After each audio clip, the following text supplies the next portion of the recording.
امام علی علیہ السلام کی خدمت میں ایک شخص آ کے کہنے لگا، یا علی، سب سے سخت ترین قبر کس کی ہوگی؟ بس یہ کہنا تھا تو امام علی علیہ السلام نے فرمایا، اے شخص، یاد رکھنا سب سے سخت عذاب قبر میں اس پہ ہوگا جو انسان خودکشی کرتا ہے۔ یاد رکھنا، خودکشی کرنا، خود کو مارنا اللہ کے نزدیک ناشکری کی انتہا ہے۔ میں نے اللہ کے رسول حضرت محمد مصطفیٰ صلی اللہ علیہ وآلہ وسلم سے سنا کہ جو انسان خود کو جس طرح سے مارتا ہے تو وہی موت اس کا عذاب بن جاتی ہے، اور وہ بار بار ویسے ہی مرتا رہتا ہے، چیختا رہتا ہے، روتا رہتا ہے، اس کو اس کی کسی بھی نیکی کا اجر نہیں ملتا۔ یاد رکھنا، یہ زندگی اللہ کی دی گئی ہے، یہ آنکھیں اللہ کی عطا کی گئی ہیں، یہ کان جس سے انسان سنتا ہے، یہ زبان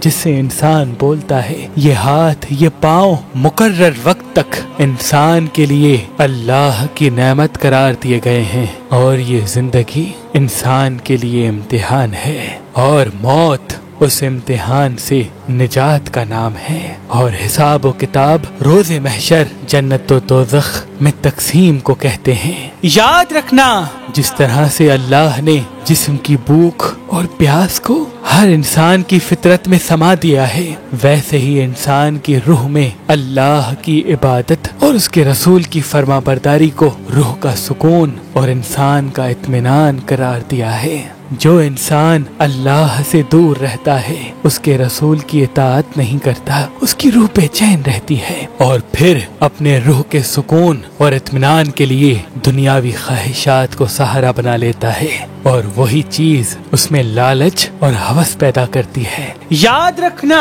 دنیاوی خواہشات ایک ایسا جال ہے جس میں انسان ڈستا جاتا ہے، گرتا جاتا ہے، اور جب ان کی خواہشات پوری نہیں ہوتی تو وہ مایوس رہتا ہے، اور پھر اپنی زندگی سے مایوس ہو کر اپنے آپ کو ختم کرنا چاہتا ہے۔ افسوس ہے کہ انسان اس چیز سے ناواقف ہے کہ یہ زندگی تو صرف امتحان ہے، اور ہر امتحان کا ایک عظیم اجر اللہ نے پہلے سے ہی طے کر رکھا ہے، جو اسے عالم ارواح میں دکھایا گیا تھا۔ انسان جتنا اپنی خواہشات کے پیچھے بھاگے گا اتنا ہی وہ اس دنیا میں بھاگتا رہے گا، اسے کبھی منزل نہیں ملے گی، کیونکہ اس دنیا کی حقیقت سوائے دھوکے کے کچھ نہیں۔ یاد رکھنا، اپنے آپ کو مارنا زندگی کے مسائل کو ختم نہیں کرتا، بلکہ انسان کی آخرت کو تباہ کر کے انسان کو ایک ایسے عذاب میں مبتلا کر دیتا ہے جو انسان کی روح کو